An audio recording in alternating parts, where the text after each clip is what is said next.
साली कोरोनाची साथ गेली न गेली आणि या कुवाऱ्या पोराईची न पोरीची झुडपा शिरायची साथ सुरू झाली।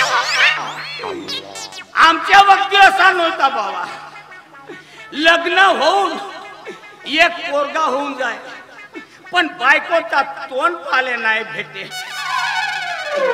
आणि आजकालचे हे जवान बकरे अरे झुडपा शिराचा सोड कुठं कुठं जाऊन शिरते काय भरोसा नाही। आणि झुडपा शिरायला 50 रुपयाच्या ठिकाणी 500 रुपये म्हणले तरी द्यायला तयार होते। मोठे आगीचे बकरे आहे आजकालचे। जाऊ दे, आपल्याला काय करायचं आहे। या नगर पंचायतनं मला या बगीच्याची देखरेख करायला ठेवला, पण या बगीच्याची देखरेख कमी, पण या लफडेवाल्याची देखरेख जास्त करायची। आपल्याला काय करायचं, पैशाशी मतलब।